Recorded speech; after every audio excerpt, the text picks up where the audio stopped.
Hi gang, this is Wednesday from Martian Radio Theatre, and you're listening to Martian Radio at the Theatre. In this podcast series, we talk to theatre artists about their craft and the theatre scene with the potentiality for a tangent or two. With us today is Alexa Lambert and Ryan Perry. Would you all mind telling listeners about yourselves and your work, ideally one at a time? Sure. We'll go out of order from the intro. My name's Ryan Perry. I went to UMass Lowell, and that is where I met both of the lovely people here with me today. We did theater together there, and then I moved on to doing some theater up in Maine at Point Sebago Resort, where I was the entertainment manager and did a bunch of shows in rep up there.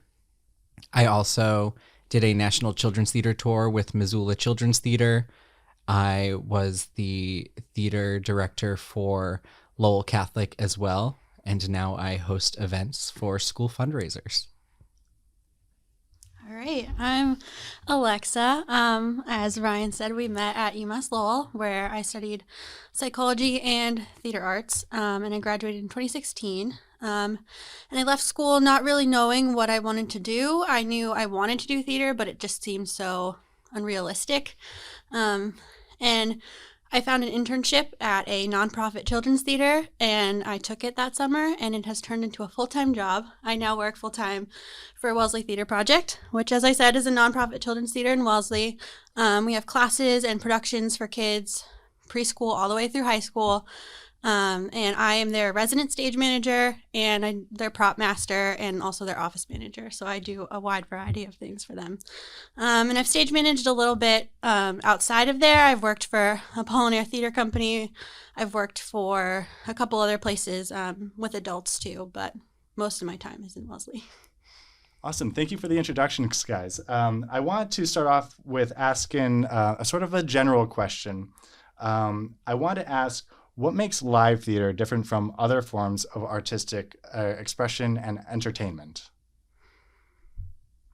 I mean, the biggest piece for me, I think, is the live part, really, where it's like whatever's happening is going to happen. And if a mistake happens, it's there and you have to roll with it and you have to keep going and either build it into your piece or, jump off from that. It's really exciting as a performer, but also as a stage manager and stuff, to know that the show that you're doing every night is always a little bit different. It's never quite the same, and you have a different audience reaction every time, and that just keeps it so exciting for me.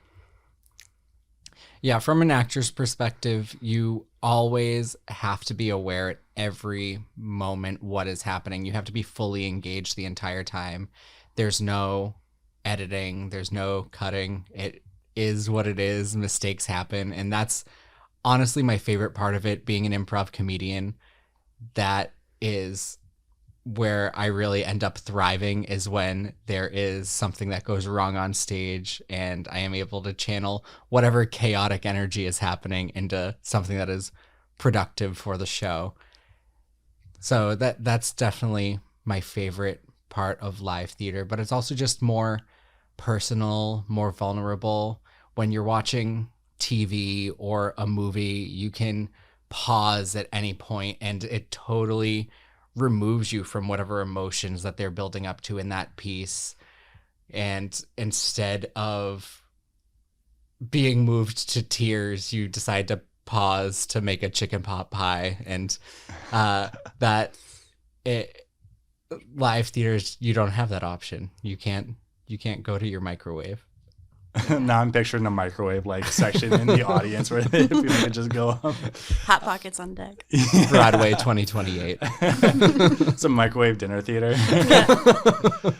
Now, Ryan, I remember a while ago you were talking about doing some shows and they were notably chaotic. Could you talk, and do you happen to remember what I'm referring to? The memory's sparked, so I just want to check in. You just described most of my career up until this point. Notably chaotic shows. Oops. Yeah, there this one instance in which I remember in particular where you said that the director or producer was just go with it. Like things are falling apart, just go with it. Oh, wow. Or is it that frequent? It's you just described so many of my different experiences, but I'll pull from a couple of them. I mean, it started all the way back in high school. I remember a time where I was in Bye Bye Birdie, and this is, I think, my first memory that I have of how I reacted to something going wrong on stage. I was playing the father in Bye Bye Birdie, and there's a scene where the father goes to this basically camp out that a bunch of kids are having, where there's girls and boys intermingling, and dad's like, no, we have to go in and stop this. And the next scene that happens is the female lead's big musical number. However, right before the end of that scene, I was told that the female lead got a nosebleed and I needed to delay the scene and to improvise a little bit. But it's really hard to continue improvising a scene when you've already begun reprimanding the children. And I was like, whatever, this show takes place in, the 60s? So I just started beating the kids. And that went on for about 25 seconds before my high school director in the audience was like, stop the performance, please. Can we get the nurse backstage who just happened to be in the audience? And so from there, it's just evolved. I've gotten better at covering shows where I don't derail the entire thing by horrifying an audience. Sometimes. There's an art to that. Just your scene partner, right? Yeah. But I've actually recently inherited co-ownership of a murder mystery and dinner theater company in Maine, where most of our performances are based on, yes, things are chaotic. Just go with it, see what you can create with it. We're given, for example, if we're doing a murder mystery, it might be a full weekend murder mystery that has multiple murders, potentially multiple killers. And we are given a very general outline of our day. You're given your character description. You're given some key plot points of interactions between you and other characters. You're given a little bit of evidence, and you just go with it. You show up when you're supposed to show up. You have the interactions you have with the guests or the other cast members. And we will have meetings at the end of every day to analyze the information that we gave out in order to make sure it actually aligns with the ending that we're going for. And the people that are directing it actually don't tell the cast who the murderers are until right before the reveal, because we want our actors to also live in that unknown to make it a little more realistic.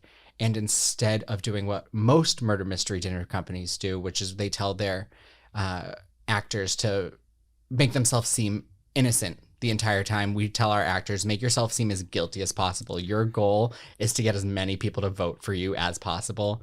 And it just creates this really great atmosphere. So all that chaotic energy and those chaotic experiences that I've had have really led to helping to create something that's super successful.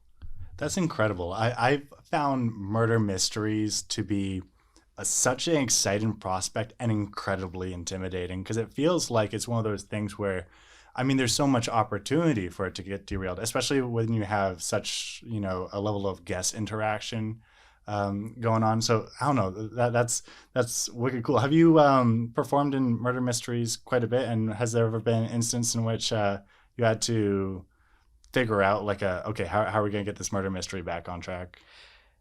Yes, definitely. So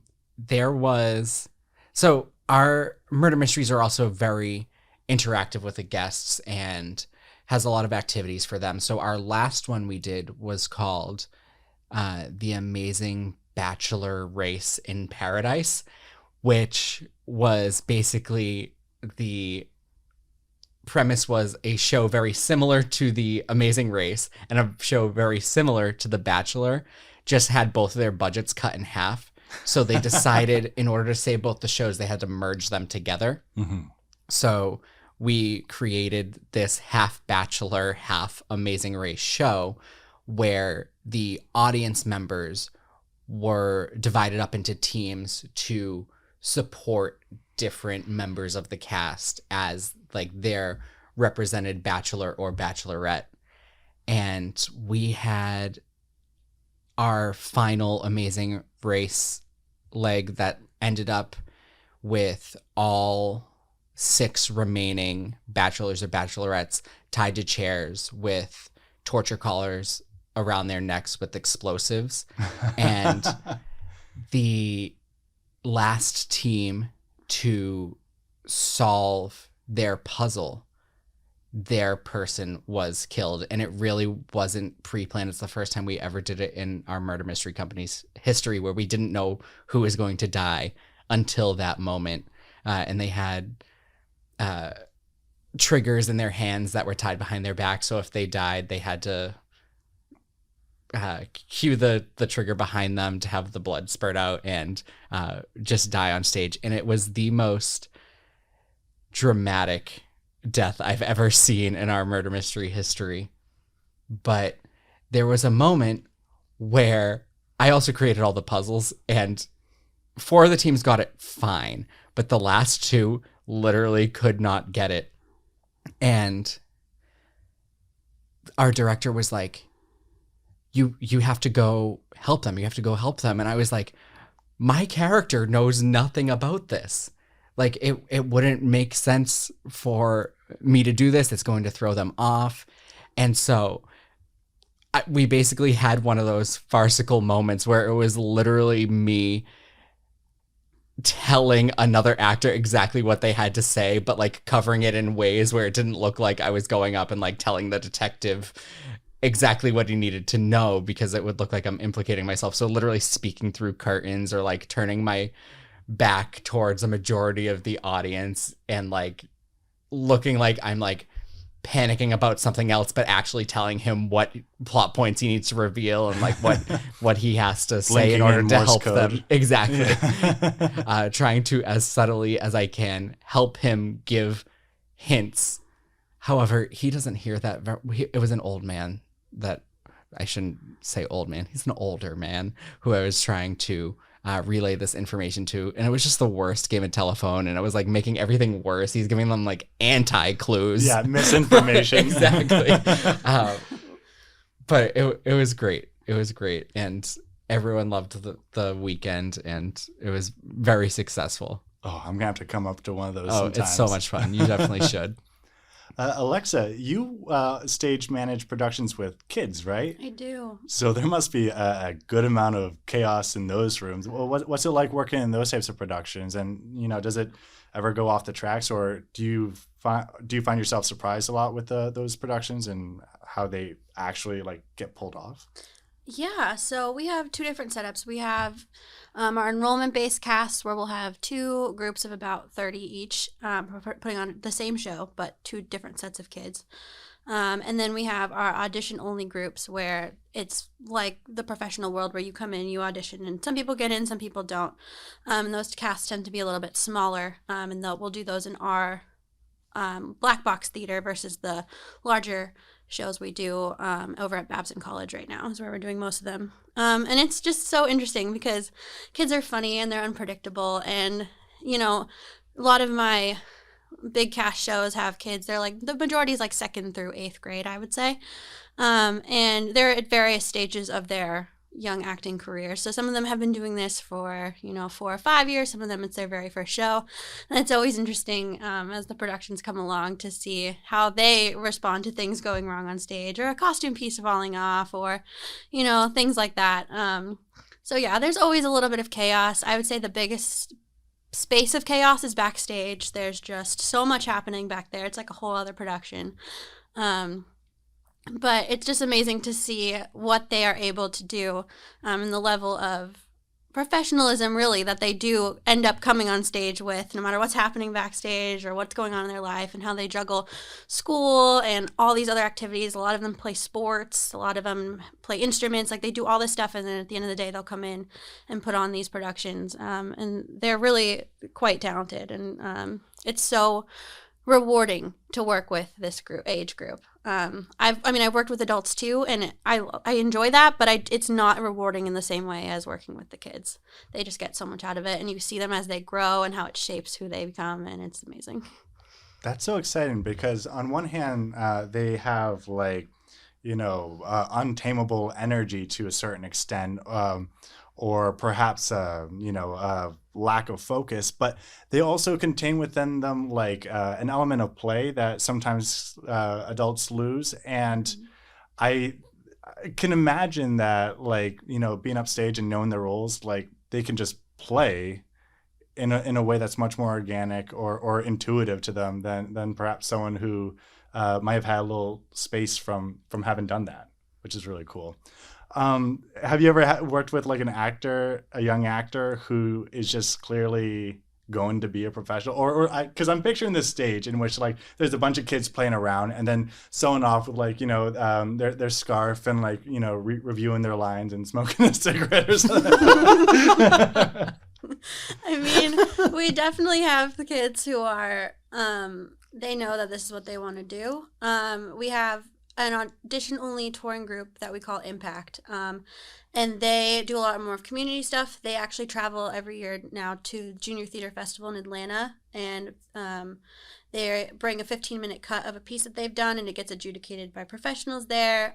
We've had students audition for choreography videos and things like that for MTI and actually do that. We've had students go to workshops in New York and workshop brand new shows with people from Musical Theater International. And so, yeah, there's kids here who know that this is what they want to do. They come to rehearsal prepared. They know their lines. They have these rehearsal cheat sheets where they write everywhere that they're supposed to be, what costume they're supposed to be wearing, what prop they're supposed to have, where they exit, where they come on, etc. And you see it start to come up now, even with younger kids who have seen their siblings do it or their friend do it, and now you have a fourth grader coming in with their cheat sheet ready to go, and you're like, wow, that is awesome, and you can tell that those students are serious and want to do this. And then of course you have other kids too who it's one of their 6 activities, and I wouldn't say that they're not invested, but it's just a different level of focus on the future, I think, Yeah, absolutely. I'm realizing that I'm eating my words calling them unfocused when they're probably more organized. Oh, no, some of them are very unfocused. And I've noticed a big shift actually in the past couple of years after COVID and a lot of them having to be work on things at home. In 2020, everything was virtual that we did. So we did virtual shows, virtual classes, stuff like that. And definitely there's a little bit more of an unfocused energy, I would say. There's a little bit more of anxiety, I think, in the unknown. So not having, when are we going to get our costumes? Well, I don't know exactly. We'll get them for the show, but they want to know when they're going to get them. And so the more information that we can provide and kind of help them kind of rein in their chaos is helpful, but it's also so much fun and creativity comes from that too. Their imaginations are amazing. They come up with the best stuff. That's actually something that I'd even consider to put on my questions sheet is putting on productions during the pandemic and virtual productions. What were some of the challenges in that? And were there any benefits? Do you miss some of those productions at all? I mean, I don't. I enjoyed being at home at the beginning. I was like, oh, this is great. I'm worn out. This is going to be great. I can sit on my couch and do things. And it was, for me, it was really cool how, as a team, all the staff came together and was like, we're going to find a way to make this work. We're not going to have a lapse in programming beyond the first, 2 weeks where we didn't know. We're going to find a way to make these productions virtual. We're going to find a way to do virtual summer camps and still do the shows that we were planning to do. And then when eventually we got back into the space, we literally had taped out squares, 6 foot by 6 foot squares that each kid had their own square that they had to spend rehearsal in, and they would perform everything in that square. to keep everyone 6 feet apart and everything, and everyone was fully masked. But we did full productions like that too, which we filmed and released, and you can actually find some of them, like some of the cabarets we did and some of the things online. But yeah, it was crazy, and I don't miss it, but I am impressed by how everyone really came together and still made it happen at that time, because I feel like it was so important. That was like all we could hold on to in a way. Yeah, well, I'm glad to hear that you guys were able to utilize that technology. I know for me, at the time I was a teacher and I wasn't, doing similar productions like that. But I mean, the technology component and adapting, a curriculum to this completely different format was wild. Mm-hmm. Ryan, did you do theater productions during the pandemic? I actually did not do much. I had guest starred in a couple of online improv comedy shows, which were pretty cool. And it was a really cool medium to do it in because you're able to play different games. So Zoom just gave us the capability to switch between screens and things, but just not something that you're able to do physically on a stage. So we played games like online dating profiles and things like that, which just looked hyper realistic because you're actually on a camera. It looks like you are creating an online dating profile. And it's just incredible what theater artists can do to adapt to anything. And a lot of theater artists really showed that to me during the pandemic. I wasn't really one of them. I took it as a break. I guest starred in things. I talked on a couple people's podcasts and things like that, but I did not go out of my way to create anything because I had just come from doing the National Children's Theater Tour with Missoula Children's Theater, and we were in a different state every week. I was given 5 days to teach an hour-long musical to 64 new kids that I didn't even know their name. Our audition was only 2 hours, even if we had 350 students auditioning. And it was just go, go, go, go all the time, constantly creating, constantly adapting. And so once COVID hit and I got laid off on a plane ride home during a break week, I was like, okay, I need to take a break for like a month. And then I took a break for like a year and a half. So, but the resilience of all the other theater artists that I was watching and all my friends still creating in a time of such turmoil was really, really inspiring to see. This is really making me think about the relationship between technology and theater and sort of like where lines blur. Do you guys have a strong sense of when theater stops being theater and turns into something like a TV show or something, or kind of, do you think theater is its purest when it's stripped down closer to black box, or does technology enhance to spectacle and things like that?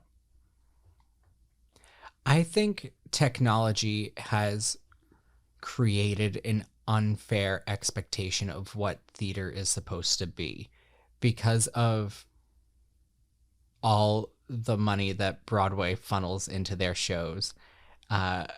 It creates this expectation that theater needs to be larger than life, that you need to have all this money to do these productions. And you really don't, because I do think the best theater is done when you are truly focusing on the words, the content, the material, the relationships between the characters, the relationships between the actors in the room, and finding genuine emotion. And it doesn't matter if it's in a black box or if there is a ton of money in the production and it has those really high production values. As long as they take the time and the care in order to develop those other things, I think that's where theater is the most successful. But there are some companies out there that just put on spectacles to put on spectacles, and they make a ton of money, so they keep doing that, and that just becomes an expectation for our industry almost at this point. Yeah, I think that was very well said. I mean, I feel in some ways it's wonderful to add in exciting new elements. Like I did my first production a year ago with video content in the show. So there was stuff on screens happening while there were actors on stage, things like that. The most recent show we did was Puffs, and it had a lot of magic in it, and it was really cool to see like the lighting and the different things come together to really bring that world of magic to life. So it definitely can enhance stuff, but sometimes I do think in general we get caught up in the spectacle of it and lose sight of the importance of, really the craft of acting and performing and technique and all of those things. Yeah, that's what I would say. Is there a particular element in theater production that you find most essential? Like, is it the dialogue for you, or is it perhaps moments that are? I'm having trouble kind of framing this question, but yeah, I guess basically, like, what's some of the most essential elements of theater, which I think kind of plays off the first sentiment. I definitely think it has to do with building. I'm coming at it from two different angles in my head right now, from being a typical play that actually has a script and then also improv, because I feel like most of what I do is improv based. And for me, it's really the relationship between the actors finding that chemistry, training together, and being able to cultivate an environment where you're able to create together and trust together. And once you do that, it doesn't really matter what you say, because you're able to create something that people are going to enjoy as long as you're enjoying yourselves together. And I do think that relates into scripted productions as well, just in a different way, where not only do you have to create that chemistry between the actors, but you also have to find how that translates to the characters that they're portraying. Yeah. Alexa, is there a particular element to theater that you find sort of essential that separates it from other forms? I mean, at the end of the day, I feel like you can pick up a script and have a group of people in the room and put on a piece of theater, even if you don't even really have an audience and you're just doing it for each other. You don't need anything. You don't need lights. You don't need sound, microphones, and all those. You don't need a set even. Some of my favorite shows have been done in an empty space. So I really think that it comes back to the people and the connections they have with each other and the relationships, and, conveying real, genuine emotions and things that other people can relate to. Can you tell me about a performance, and it doesn't need to be recent, but one that you found fascinating or moving or surprising? So I would say my first one that comes to mind is when I am a senior in high school and I'm directing a black box for the first time, because you have no budget really. We had like $300. We had to cast freshmen and sophomores, and we had to put on a play, and it was my first actual directing experience. I had assistant directed for someone, like a professor who was doing a show at our school the year before, but I had never actually been in the director's chair until that point. And I'm like, just turned 18 years old. Like I'm, it was so cool to be able to take a piece that I had read and just enjoyed. I directed, it was called Haiku by Kate Snodgrass, who used to artistic direct at the Boston Playwrights Theater, I believe, at BU. But yeah, and it was just so cool to bring a show like that to life. And I really, since I had no budget, we literally created like actor cubes that looked like triangles, because that was our whole like motif. And we did the whole show with just that, just these actor cubes and these three girls, and put on this whole piece, and very minimal props. There was no off stage really, so like an actor could step off stage, but they couldn't go into the wing. There was no like place to change. Like it was just so simple, and that's what I liked so much about it. And even going on to UMass Lowell, one of my favorite pieces there was a devised piece, Refuge, that we did, which was the show that I stage managed my senior year. And to see a play go from literally nothing, just an idea in a director's head, to a full-on piece that we as a team put together and had so much just invested in was another, like, such a cool experience. Those are two things I find just absolutely exhilarating. One being like, just the idea of device pieces in general, and from nothing to something, and also like peer productions. Like I remember it was such a cool moment, Ryan, seeing you direct Dog Sees God, because it was one of those things where I felt like there needs to be an authority, or there needs to be an expert or some master of the craft, and they're the director, right? And then the idea that you can just do that. You don't need to have credentials or anything. Right. You can just be in a room and then sort of just be talking with people and have an idea, and then it can be clumsy, or it can be an iterative process, and you can kind of get there just through sheer trying. Ryan, would you mind telling us about a moment in theater, whether you were part of the production or a piece that you saw that you found very impactful? Sure. Well, since we brought up device theater, when I was teaching at Lowell Catholic and I was running their theater program there as well, the first production I did with them was a devised piece, because I really didn't know what else to do, and it would have been so much easier to just take some PG script and run with it and just put on a production like I've done before. Instead, I didn't know what to do, so I took a huge risk, and I was like, we have 3 weeks until we're supposed to perform. Let's create something from scratch. And so within, I literally think it was 3.5 weeks, I assembled 3 different teams. I had an interview team, I had a writing team, and then I had the acting team. And there was a little crossover between those teams as well. And I had the students interview. During the audition process, I had them interview each other just to see if they were comfortable taking on a role as an interviewer and things like that.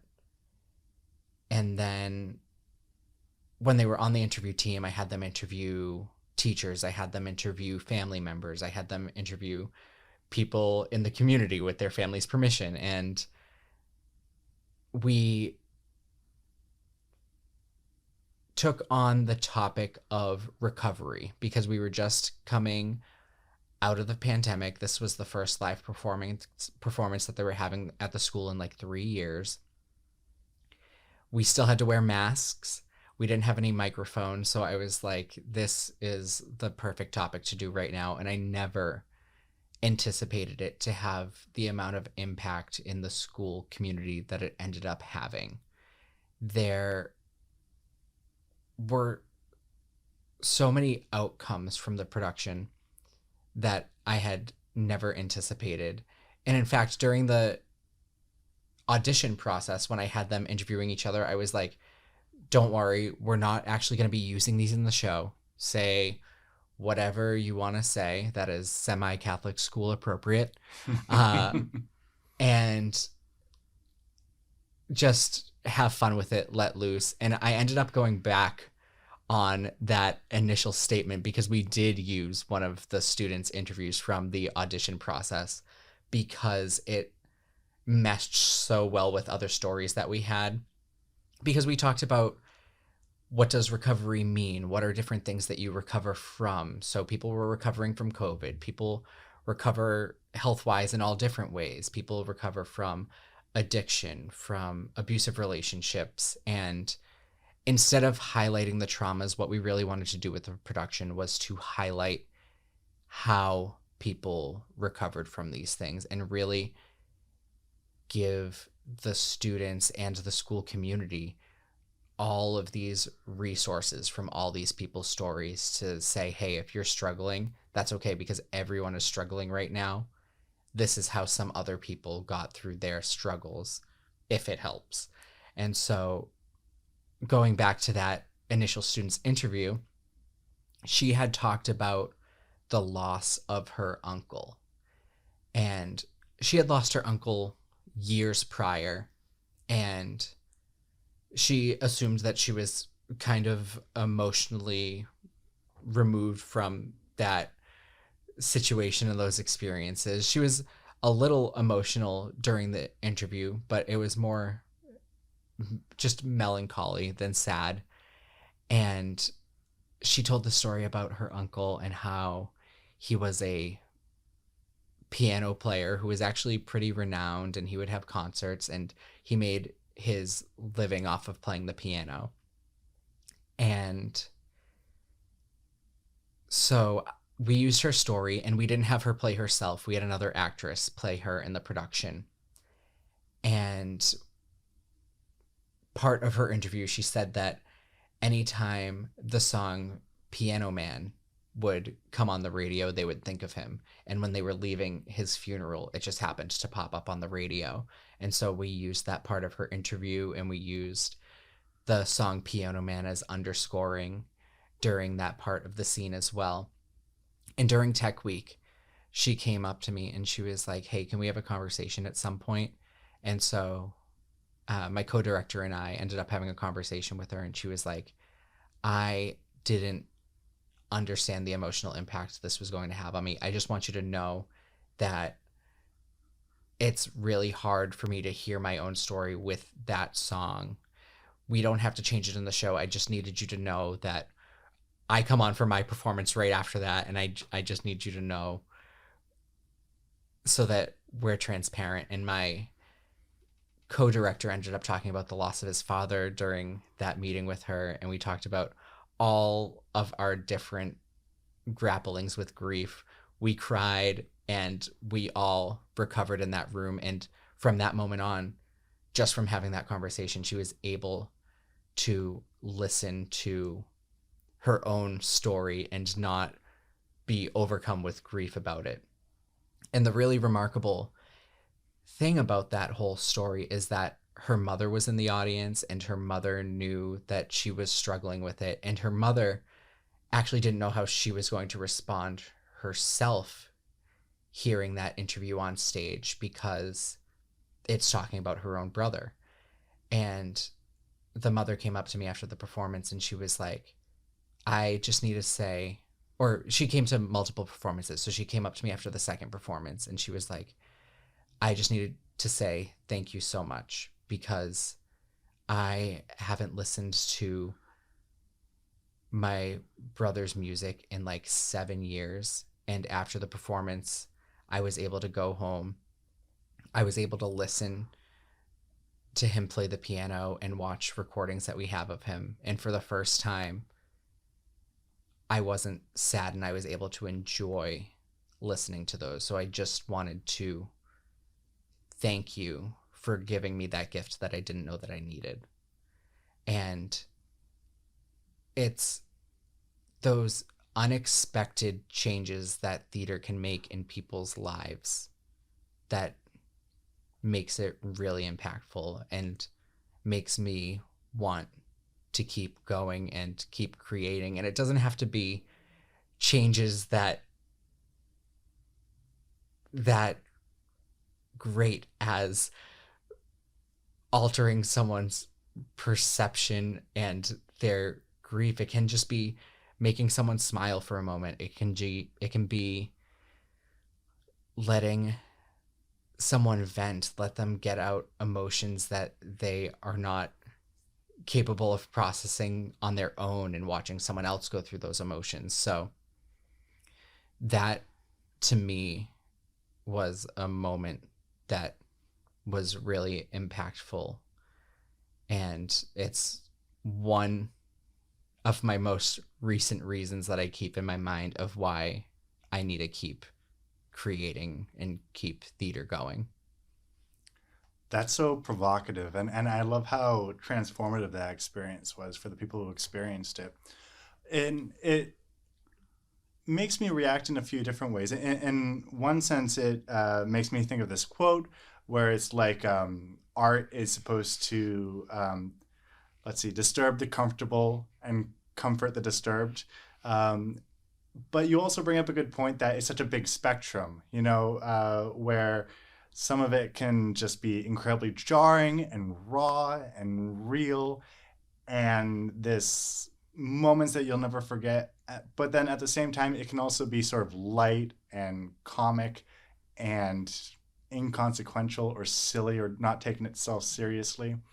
Because I imagine, when we're putting on shows with like kids involved, for example, the primary function of putting on the shows is to develop skill sets or confidence or things like. Or do you guys have like a really provocative? do we have like any youth groups out there putting on like Chekhov?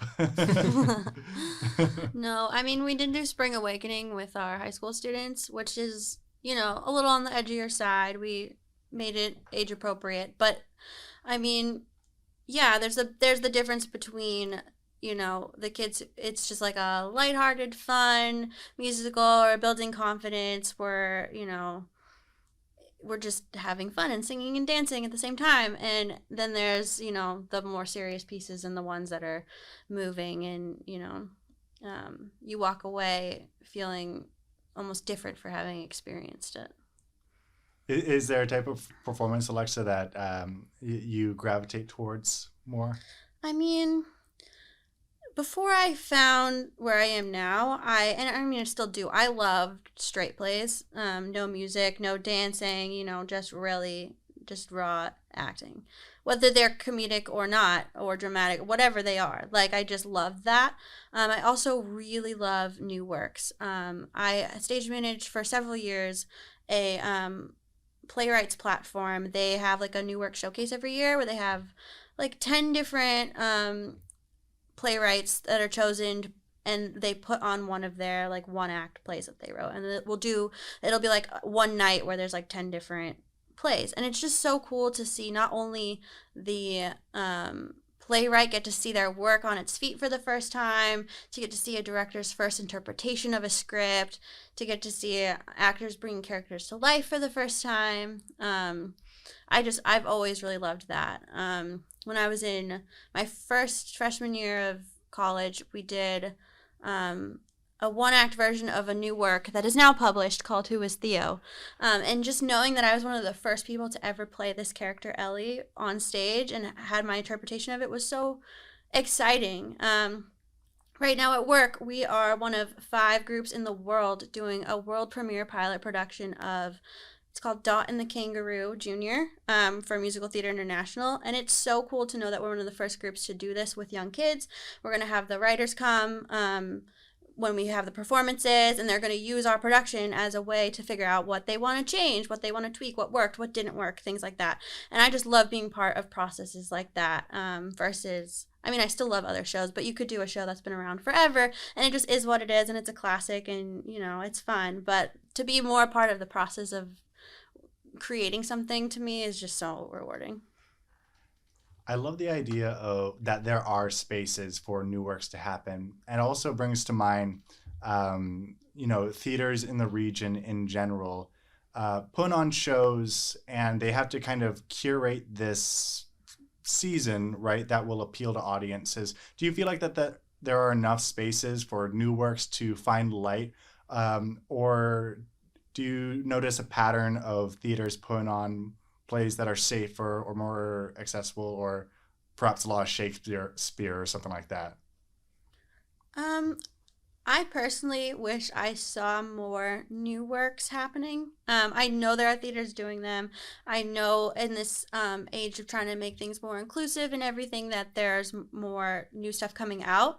But I feel like it still does not get the same attention that like a theater doing, I don't know, Rent or Legally Blonde or something that you've heard a million times and they know sells tickets, it's bringing in a different group than, the small little black box production of some play you've literally never heard of that, might not sell as many seats, but it's a really cool story, or they're trying it out for the first time, or maybe you don't have a huge budget, or maybe there's things that are not working and it has to be tweaked and brought back and worked on. Like, I don't know, for me to work on, that's more exciting. And I also love to go see stuff like that. I love to go see a play that no one's heard of, or that's just, fresh.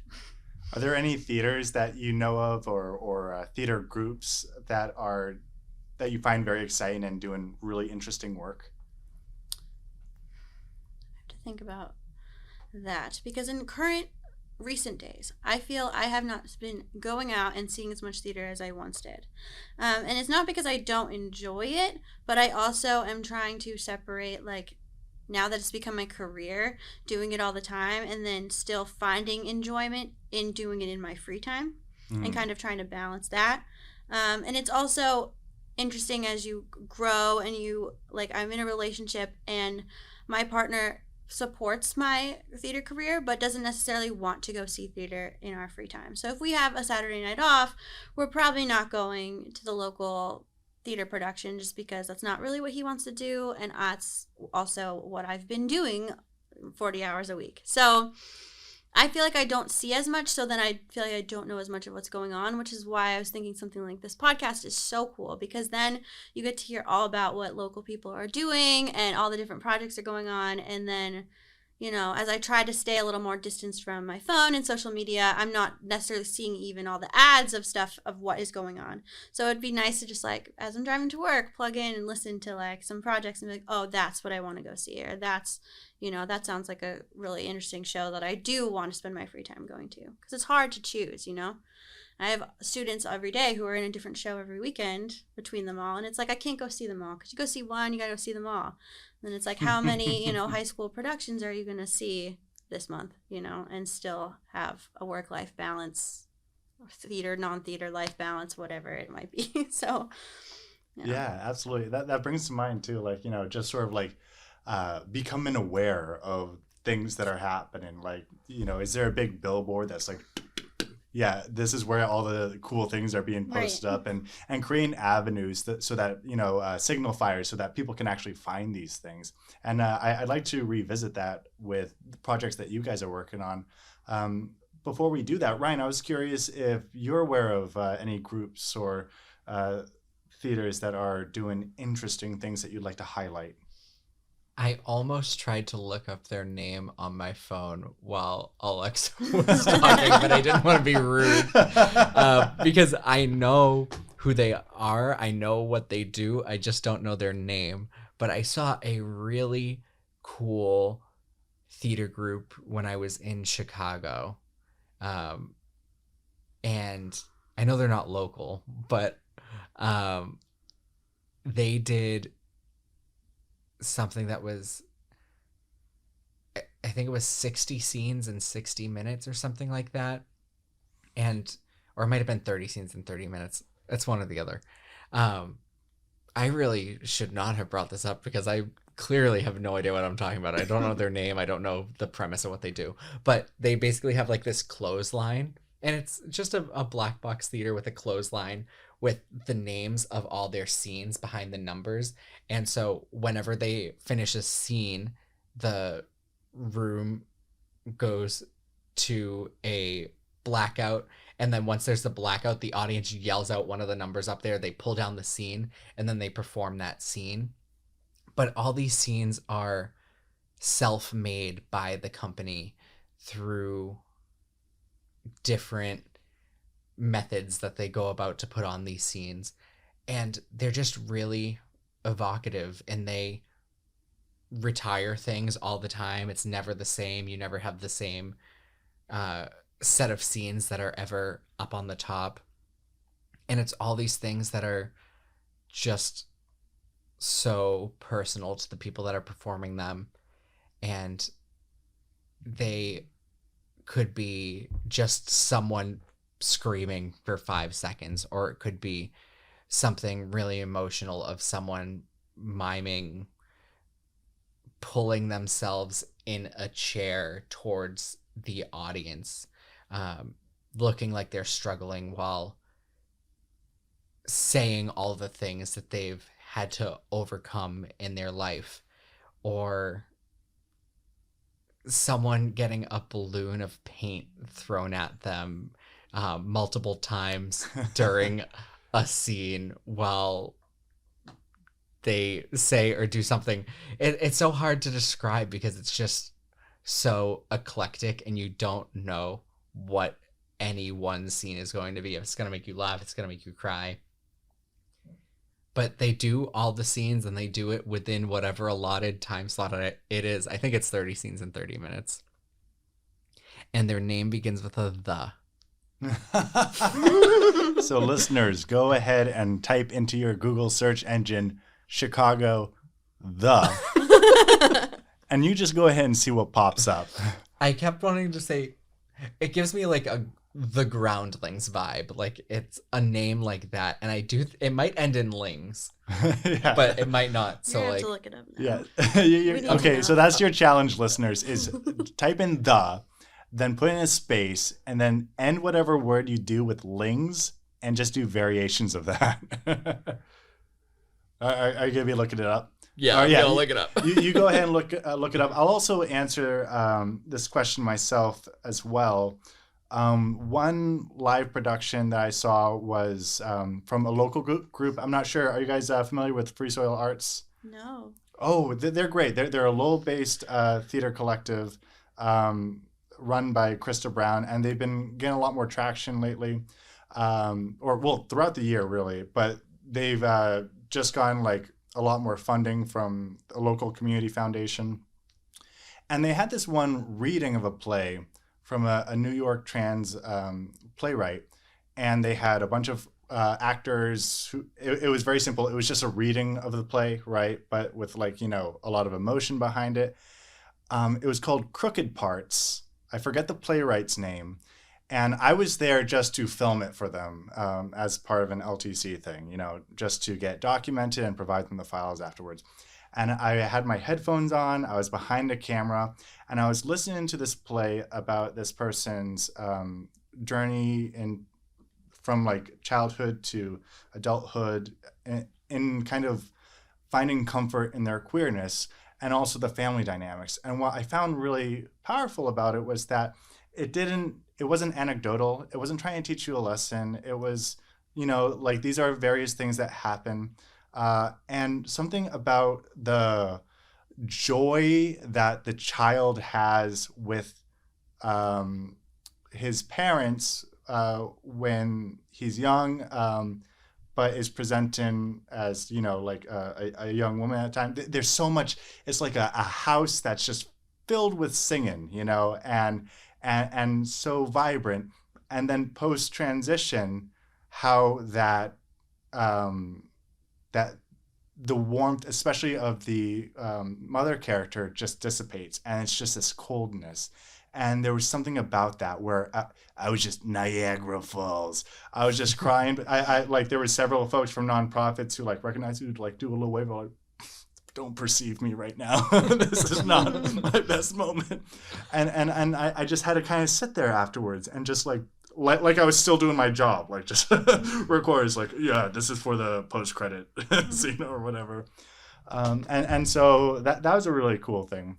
And I guess since we're talking about putting local theater on the map and whatnot, they are having a performance. I have actually a decent amount of friends in the performance, so this is partially selfish, but also I just love seeing these different collaborations of folks who I didn't really think would work together, but who are all just like on the same team. I'm just like rooting from the sidelines. And it's my friend Ray Sam Donko Hom wrote this play called The Cookie Referendum. Casey Woods, who I'm not sure if you guys have met, is in it.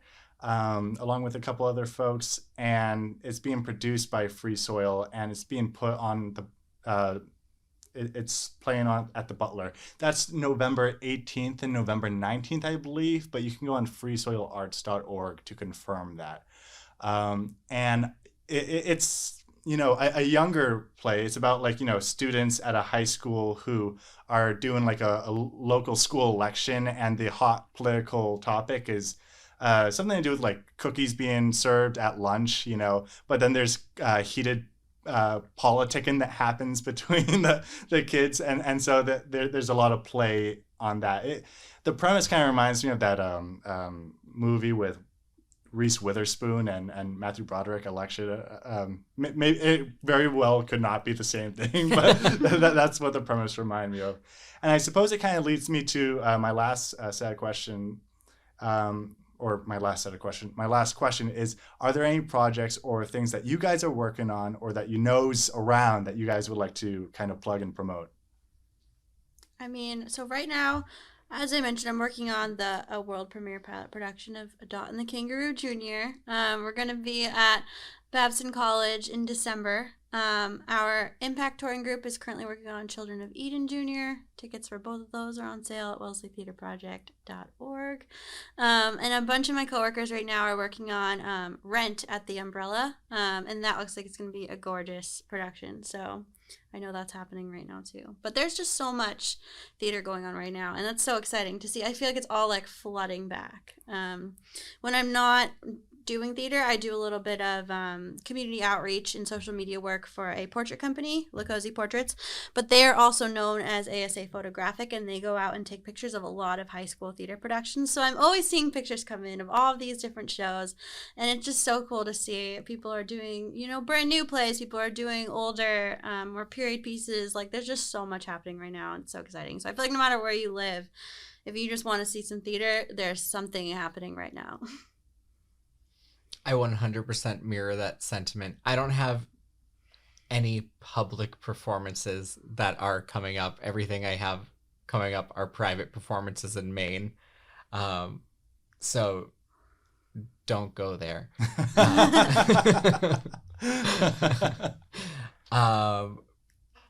But like Alexa said, there's just so much going on right now. I see my friends all around the country getting back into it after I feel like everyone's been out of the groove for so long, and it's really nice to see things picking up again. So Google things, Facebook things, look locally. Don't just go right to Netflix. Definitely see what's happening in your area. It's a nice refresher to get back out into the community. Oh, did you ever find that Chicago group's name? Yes, they're called the Neofuturists. Oh, I have a book of their monologues. Oh, cool. Yeah, cool. yeah, they do great stuff. Yeah, they do really great stuff. Oh, fantastic. Yeah. Well, you heard it here pre-recorded from Martian Radio Theater at the theater. There is theater happening. Theater is back, baby. Go check stuff out. All right. Well, this is Alexa, Ryan, and Wednesday signing off. Bye, guys. Bye. Bye. Thank you.